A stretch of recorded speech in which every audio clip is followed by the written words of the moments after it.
Vous pensez peut-être que vous n'avez aucune légitimité pour écrire. Rassurez-vous, personne n'est légitime en quoi que ce soit avant de le devenir. Est-ce que moi j'étais légitime pour commencer à m'exprimer sur YouTube? Est-ce que j'étais légitime pour conseiller d'autres écrivains? Est-ce que j'étais légitime avant d'écrire? Bien sûr que non. Mais ça ne m'a pas empêché de publier mon premier roman, de conseiller d'autres écrivains et ensuite de démarrer cette chaîne YouTube. Ce sentiment d'illégitimité ou d'imposture n'a rien d'anormal. Il est tout à fait habituel de l'éprouver, et si vous êtes un introverti comme moi, il y a de fortes chances pour que vous ayez au moins une fois ressenti un tel sentiment. Alors, comment faire pour l'éviter et dépasser ce genre de frustration? Ça va se passer en trois temps. Savoir reconnaître les signes avant-coureurs. Ensuite, désamorcer le sentiment d'imposture aussitôt qu'il apparaît. Et troisièmement, développer de bonnes habitudes pour éviter qu'il revienne.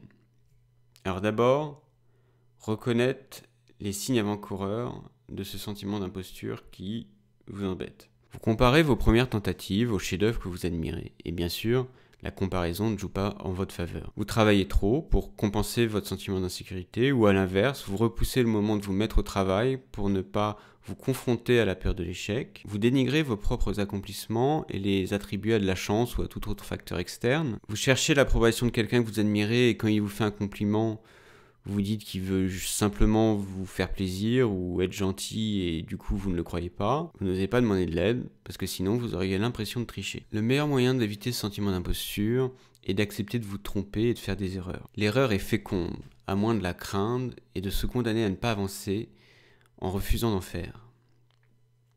Ainsi, si vous avez peur de demander de l'aide, écrivez-moi. Si vous cherchez l'approbation de quelqu'un, ignorez-le.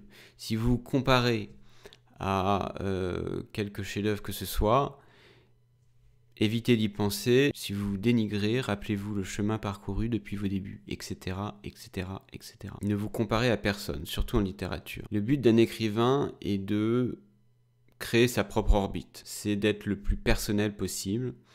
Du coup, ça sert pas à grand chose de se comparer à qui que ce soit, de se demander si je suis meilleur ou moins bon, ou plus original ou moins original que quelqu'un.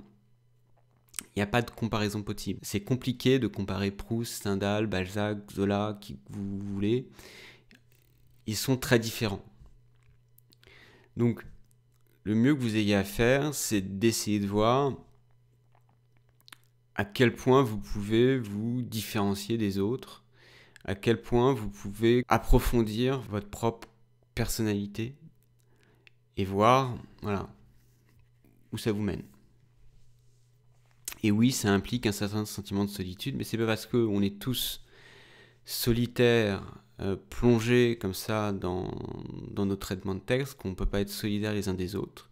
Et ça m'amène à mon troisième point, qui est de créer des habitudes de vie qui soient saines et productives et propice à votre imagination. Ne restez pas seul, vous êtes toujours les bienvenus au Club Contreforme. J'ai une manière très spéciale de gérer mes propres doutes, et ça consiste à aider les autres.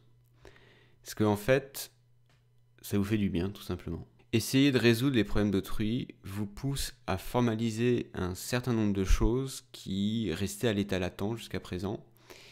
Et depuis que j'aide d'autres écrivains, j'ai appris un nombre incalculable de choses sur ma propre pratique de l'écriture et sur la littérature de manière générale. Et ça m'aide en retour, en fait, dans ma propre pratique de l'écriture. Dites-moi en commentaire comment vous faites pour surmonter vos propres doutes, et peut-être que je vous piquerai une ou deux idées pour surmonter les miens. J'espère que cette vidéo vous sera utile. Je vous dis à la semaine prochaine et écrivez bien. Ciao!